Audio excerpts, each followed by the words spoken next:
We pay a price for what we hold on to. I don't mean physically, even though on that topic, when you achieved a certain degree of clarity in life, or you've learned how to acquire it, and it comes and goes. You can lose it and find it again. When you've been there, when you've achieved some level of clarity in your life, um, you can see that even a thing like physically holding on to something can feel like clutter. It can mentally feel like clutter. It can actually end up taking space inside your mind. It doesn't have to. You know, a good point would be when you put something in your pocket. I used to be terrible about having something in my pockets and you know letting it invade my mental space as well. When something is out of sight, it is generally believed to be out of mind, and it is out of mind unless you don't let that happen. Because everything you allow to take up space in here is gonna cost you, right? I was talking about physically holding on to things. It's like clutter, things you have in your closet, even when you don't see them. I mean, they're there, and they're there, and you have to deal with them, and they take up space. That's the physical, but what I'm talking about here is deeper than that. Like I said, you learn what it feels like. You chase after clarity. You learn to find it, and you know what it feels like when you have found it and when you have it. Um, and yeah, the physical stuff is part of it, but the really important aspect is in your head. It's in your mind.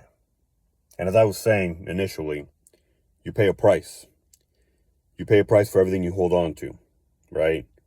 And to reiterate, you may hold on to something physically, but it doesn't have to take up mental real estate. You may own something, it doesn't have to take up mental real estate. Chances are it will, even if it's to a small degree. So everything you own does affect you, but again, point I'm trying to make here, it's less the physical and more the mental. The physical can be a burden when it becomes part of the mental, but it's the mental that really counts. And to get on topic here, which I've been kind of pussyfooting around, as I said, you pay a price for what you hold on to. Sorry for the hand gestures. I hope that doesn't imply that I don't know what I'm talking about. I'm bumbling a little bit, but I'm trying to kind of build a line to the point I'm making. You pay a price. By the way, I really I've drifted off the 1 minute format that I was on. It was good. It kept me in a good in a sort of good structure as far as forcing me to get to the point. And it's what we do. We take advantage. We have the extra resources. We're gonna find something to do with them, even if it's not necessarily the smartest way to use them. Back to the point. The things you hold on to. And it's important to be aware of this, and we all are to some degree, but the things you hold on to are going to cost you, even when they're good, even when you're benefiting from holding on to something. Sometimes we have our minds, kind of cluttered up, but we're accomplishing something, even if maybe we're not doing it in the most efficient way. We're accomplishing something, so we justify it. We justify the clutter in our minds, even when the clutter is excessive and we're taking it too far, and we're not being efficient with the way we appropriate our mental real estate. And that's dangerous, because you still have to be accountable. You don't want to think that just because you're getting a result, it's like when you pay for something, right? Maybe you're paying for labor and the labor isn't exactly efficient and you're not getting your money's worth. I mean, you can't justify that. You got to be accountable. You got to pinch some pennies, I suppose. Same goes with your mind. You're using it in the wrong way. Sorry. You're using it inefficiently. You got to hold yourself accountable. At the very minimum, I mean, you start with just recognizing that you can't just justify it off the bat, right? You made a bad expenditure. Sure, you got to write it off, but you got to be aware of the fact that it was a bad expenditure. Again, you took up space in your mind. You cluttered your headspace, and you didn't have to. Maybe you didn't have to as much. Maybe you didn't have to at all, or maybe it could have been minimal. This is what I'm trying to say here is that this is in the best case. Sometimes we clutter our minds, and it's not for a good thing. It's not for a good cause. It's not something even we are going to benefit from. Somebody else isn't going to benefit. Nobody else is going to benefit. We aren't going to benefit. It's just it's definitely this isn't just a bad expenditure and inefficient use of money. Use of resources. In this case, your mind. It's actually you're just throwing something away, throwing it down the drain. You're putting the money in the toilet. You're not just being unwise with how you manage it. And we do that. We sometimes will use our mind for good purposes, but we'll be inefficient. We'll clutter it too much for the purpose at hand. Sometimes we will use our mind and it's just bullshit. I mean, we'll be thinking about something that maybe we can justify, but it's not for a good. We're not gonna get a quantifiable benefit in our lives, and neither are the people in our lives. Neither are the people maybe we care about, or the people that we care not so much about, but are part of our lives, and would benefit if we were smart with the allocation of our resources. Again, to make a point out of a 7-8 minute explanation here, I'm gonna post this. I mean, it's a lot of foreplay, but I think I get to the point. And I've done a lot worse than this. It's the way the mind works. The mind is not perfectly organized, and so sometimes you have to really get in the weeds a little bit. I don't think I even made the point fully, which I'm going to make now. You have to be aware of the fact that you're paying a price every time you use your mind. I would know. Okay, I'm not the only one. I mean, but I'm one of those people who's been there. I've been in the weeds. I've really hacked in there. I know how dangerous the mind can be. And I don't mean dangerous as far as the things that'll make us do. I mean, I could speak about that, but I'm not even. I'm just talking about the how it can become a liability in your life, how it can wreck the things you build, how it can sabotage the things you build, how it can sabotage your life as a whole. I know how dangerous the mind can be. So believe me when I tell you, I know what I'm talking about when I say there's a cost. Every time you use your mind, there is a cost. So to make the point, maybe I should make a note to fast forward to the last 30 seconds or so. There's a cost to using your mind, no matter how little. So you want to be aware of that so that you're more mindful about how you use it, and you don't use it if it is not absolutely necessary. Certainly you don't want to use it for nonsense and for bullshit.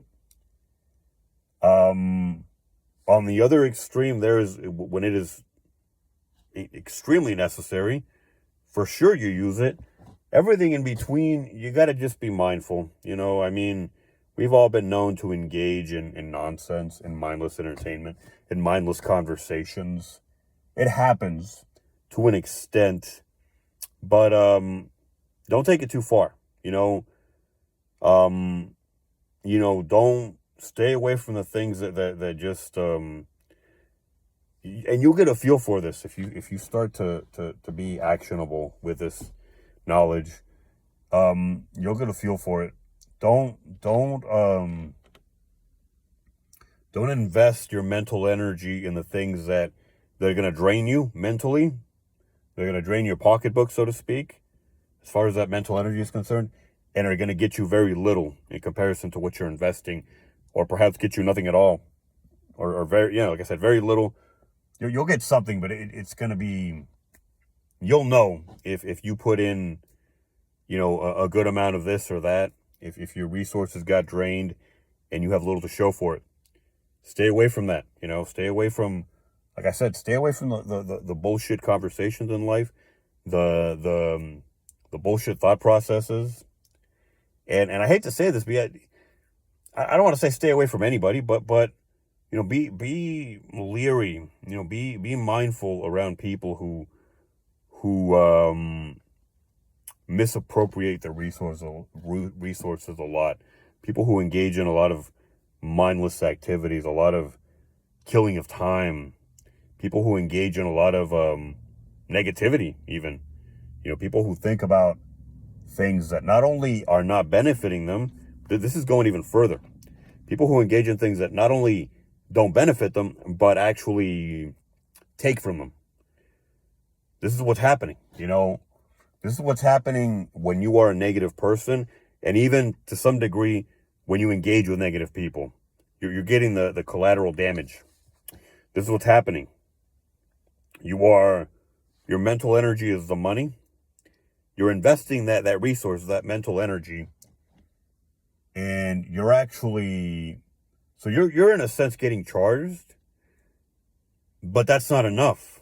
You're not getting charged, okay? You're paying a fee, let's say, or you're donating, I don't know. And then on top of that, let's say you're donating money. You're choosing to put yourself in this situation. You're giving up that resource, right? You're giving that money, you're donating, like I said, and then you're being charged a fee to add insult to injury. As if it weren't enough that you're not getting something back for what you're investing or paying, you're actually getting more taken from you. This is what happens when you're a negative human being. You are using up this, you're filling up this real estate, and you're paying for it. You're not only are you not gaining something, you're not in the black, you're not making a gain, you're not breaking even, you're in the red. You may not be in the red now, but you will be. And if you're a negative person, chances are you are. Chances are your life is not exactly all those people that live on the street. Blame it on the drugs if you want, and that's part of it.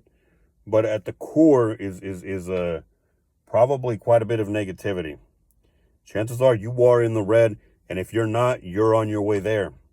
Every time you engage in negative ways of thinking, and it may not even be that you stop and think negatively, you may just be someone who has a negative mindset, a negative perspective, and every time you interact with something or with someone, you have a negative light to shine upon it or them. And every time you do that, like I said, you may just be walking around like that, just giving that off. You are constantly kind of giving away your most valuable resource, right? Your mind and your time. I mean, which one is more valuable? I mean, both. And both, and they kind of come together. Your mind and your time are inextricably linked. Your mind is part of who you are, so it's going to be involved in anything that you spend your time on, and your time is going to be used in conjunction with your mind, if that makes any sense. If I've confused, I hope I haven't. The two are inextricably linked. Sorry. So it's you could say that they couple into one resource, your mind and your time, but they could be used interchangeably. This is the greatest resource. Either one of these or both. It's the greatest resource that you can have. And some people walk around giving it away. And if they're lucky, they just give it away. and they fuck themselves. If they're less lucky, they give it away, they fuck themselves, and then the person they gave it to fucks them as well. Or maybe some random stranger does. I mean, sorry for the dark humor here, but that's what's happening. You're paying to get fucked, okay? And not in a good way, okay?